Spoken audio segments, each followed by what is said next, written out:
आज मैं आपको आधुनिक भारत से 30 क्वेश्चन कराने वाले हैं जो पेट एग्ज़ाम के लिए बहुत ही इम्पोर्टेंट हैं।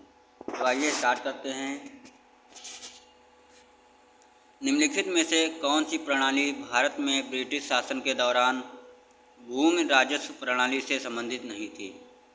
तो ऑप्शन है आपके जमींदारी, महालवाड़ी, दस्तक, रैयतवाड़ी। तो आपका करेक्ट आंसर हो जाएगा दस्तक।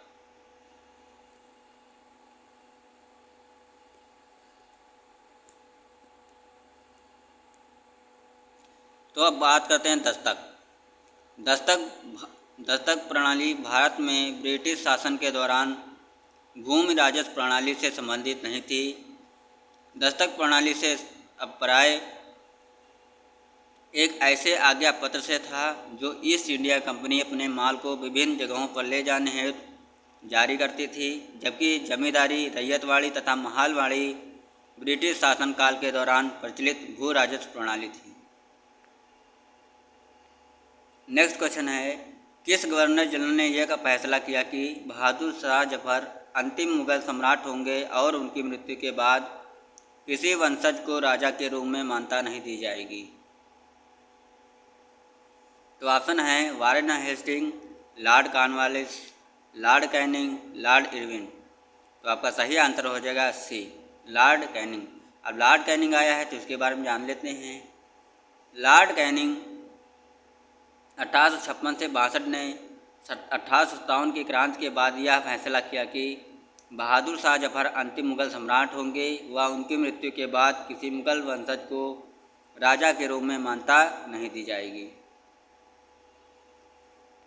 नेक्स्ट क्वेश्चन है, अंग्रेजों ने नवाब के कुशासन के बहाने निम्नलिखित में से किस रियासत पर कब्जा कर लिया था? तो ऑप्शन है अवध, उदयपुर, नागपुर, सतारा। तो आपका सही आंसर हो जाएगा अवध।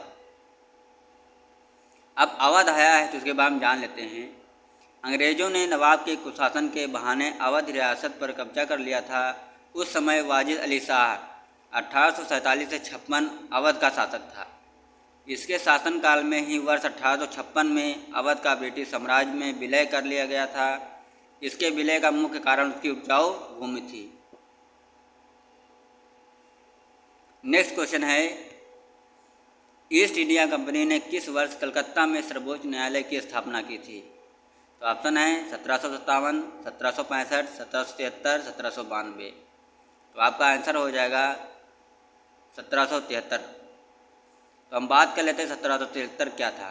तो 1773 एक रेगुलेटिंग एक्ट था जो इंग्लैंड के सम्राट को कलकत्ता में सर्वोच्च न्यायालय स्थापित करने का अधिकार प्राप्त हुआ।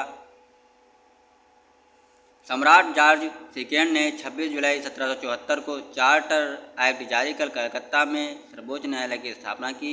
यह एक अभिलेख न्यायालय था। नेक्स्ट क्वेश्चन है, निम्नलिखित में से कौन सा दूसरा प्रांत था जिसने सहायक संधि को स्वीकार किया था? तो ऑप्शन है अवध, मैसूर, पूना, तंजौर। तो सही आंसर हो जाएगा मैसूर। अब मैसूर आया है तो उसके बाद हम जान लेते हैं। सहायक संधि को स्वीकार करने वाला दूसरा प्रांत मैसूर था। भारत में अंग्रेजी सत्ता की श्रेष्ठता तथा फ्रांसीसियों के भय को समाप्त करने के उद्देश्य से लॉर्ड वेलेस्ली ने सहायक संधि प्रणाली का आरंभ किया।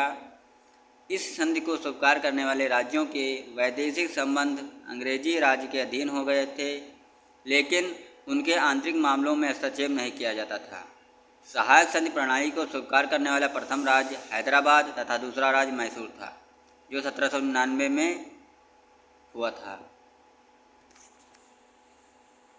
नेक्स्ट क्वेश्चन है, मेरठ छावनी में 1857 के सैनिक विद्रोह की शुरुआत कब हुई थी? तो ऑप्शन है 8 मई 1857, 11 मई 1857, 10 मई 1857, 9 मई 1857। सही आंसर हो जाएगा सी, 10 मई 1857। तो हम बात कर लेते हैं 1857 है क्या। तो मेरठ छावनी में 1857 के सैनिक विद्रोह की शुरुआत 10 मई 1857 को हुई थी। 24 अप्रैल 1857 को मेरठ में तैनात देसी घुड़सवार सेना के 99 सिपाहियों ने चर्बी वाले कारतूसों का उपयोग करने से इनकार कर दिया। इसके फलस्वरूप 9 मई 1857 को इनमें से 85 सिपाहियों को बर्खास्त कर दिया। 10 वर्ष की सज़ा सुनाई गई। अतः मेरठ में 10 मई 1857 को तैनात पूरी भारतीय सेना ने विद्रोह कर दिया। नेक्स्ट है, विलय के सिद्धांत के तहत निम्न राज्यों के विलय पर विचार कीजिए व उन्हें कलाक्रम अनुसार व्यवस्थित कीजिए। तो ऑप्शन है नंबर 1 सतारा, 2 है झांसी, 3 है बालाघाट, चौथा है उदयपुर। तो पहला तो आपका आंसर हो जाएगा सी 1 3 4 2। तो आपका 1 आता है सतारा, फिर आता है बाघाट आता है, फिर उदयपुर, फिर झांसी। नेक्स्ट क्वेश्चन है, निम्नलिखित में से कौन सा सुमेलित नहीं है। तो नील विद्रोह 1859 से 60, जयंतिया विद्रोह 1860 से 63, कुकी विद्रोह 1860 से 90, कुका आंदोलन 1832 से 34। तो आपका सही आंसर हो जाएगा सी। तो सी आपका सुमेलित नहीं है, क्योंकि नील विद्रोह 1859 से 60 बंगाल में नदिया जिले के गोविंदपुर गांव में प्रारंभ हुआ था, जिसका नेतृत्व दिगंबर विश्वास और विश्वास ने किया था। अब जयंतिया की बात करते हैं। तो जयंतिया विद्रोह, यह विद्रोह जयंतिया हिल्स में कियांग नंगबाग के नेतृत्व में 1860-63 के मध्य हुआ था। नेक्स्ट है कुका विद्रोह।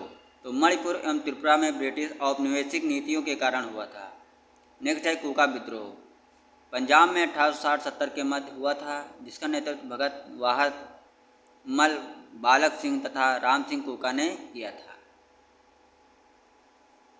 नेक्स्ट क्वेश्चन है, अगस्त 1858 में ब्रिटिश संसद ने एक अधिनियम पारित किया जिसने कंपनी के शासन को समाप्त कर दिया। इसे कौन सा अधिनियम एक्ट कहा गया।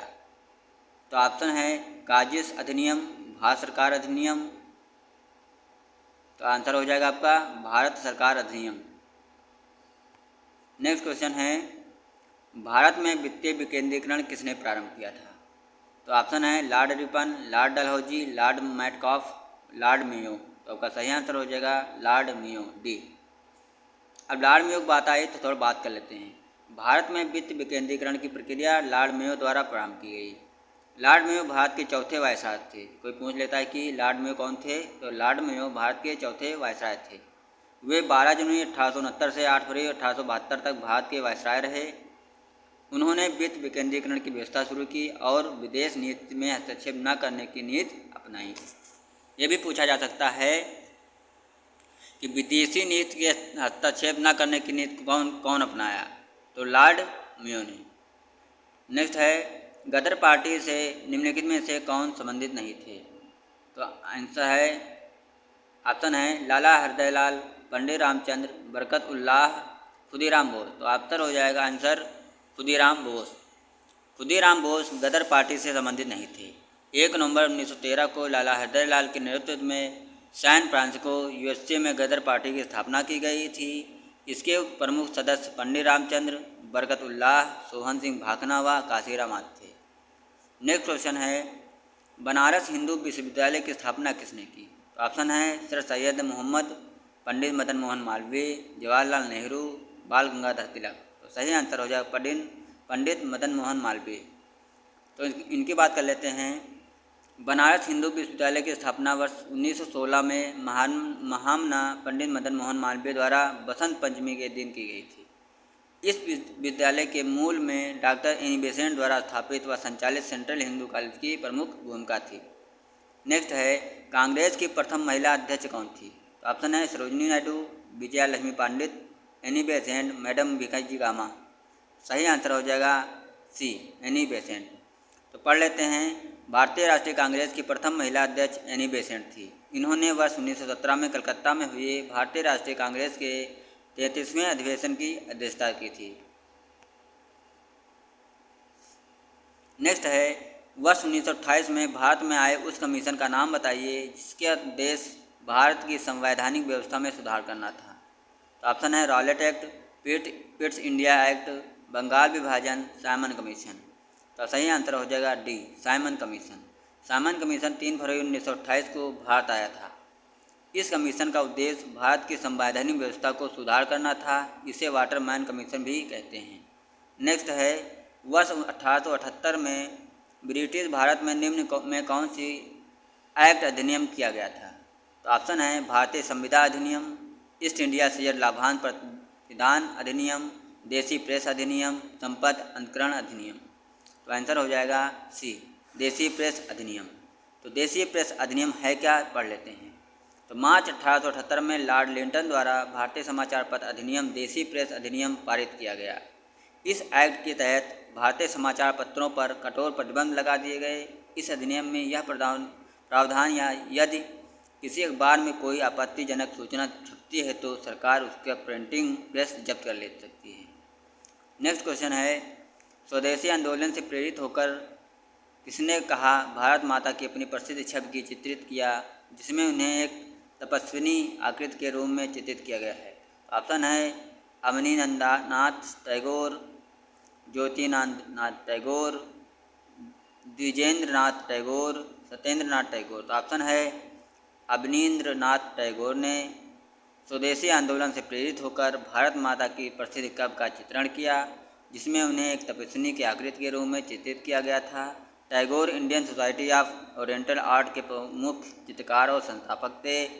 वे भारतीय कला में स्वदेशी मूल्यों का समर्थन करने वाले प्रथम व्यक्ति थे। उन्होंने बंगाल स्कूल ऑफ आर्ट की स्थापना में प्रभावशाली भूमिका निभाई। नेक्स्ट है, निम्नलिखित में से किस प्रमुख कारण से महात्मा गांधी ने वर्ष 1922 में असहयोग आंदोलन को वापस ले लिया था? तो ऑप्शन है अधिकांश नेता गिरफ्तार कर लिए गए थे और जेल में थे। अंग्रेज पार्टी की मांगें मानने के लिए तैयार हो गए थे। उन्होंने आंदोलन की सफलता में कोई संभावना नहीं दिखाई पड़ी। चौरी चौरा में हुई हिंसा। तो ऑप्शन हो जाएगा आंसर सही डी। 5 फरवरी 1922 को गोरखपुर उत्तर प्रदेश के चौरी चौरा नामक स्थान पर असहयोग आंदोलनकारियों ने क्रोध में आकर थाने में आग लगा दी थी, जिससे थानेदार समेत 21 सिपाहियों की मृत्यु हो गई। इस घटनाओं से दुखित होकर गांधी जी ने 11 फरवरी 1922 को असहयोग आंदोलन स्थगित कर दिया। नेक्स्ट है, कांग्रेस द्वारा भारत की पूर्ण स्वतंत्रता के लक्ष्य की घोषणा किस अधिवेशन में की गई? तो ऑप्शन है लाहौर अधिवेशन 1929, कलकत्ता अधिवेशन 1928, इलाहाबाद अधिवेशन 1930, उपरोक्त में से कोई नहीं। तो ऑप्शन आ जाएगा सही, आंसर आ जाएगा आपका सही ए, लाहौर अधिवेशन 1929। निम्नलिखित में से किसने कभी भी भारतीय राष्ट्रीय कांग्रेस के किसी भी अधिवेशन की अध्यक्षता नहीं की? तो ऑप्शन है लाला लाजपत राय, बाल गंगाधर तिलक, गोपाल कृष्ण गोखले, सुभाष चंद्र बोस। तो सही आंसर हो जाएगा बी, बाल गंगाधर तिलक।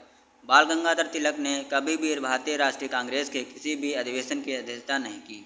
बाल गंगाधर तिलक का जन्म सन 1856 में महाराष्ट्र में हुआ। वे एक महान स्वतंत्रता सेनानी थे। उन्होंने लोकमान्य की उपाधि प्रदान की गई थी। महात्मा गांधी ने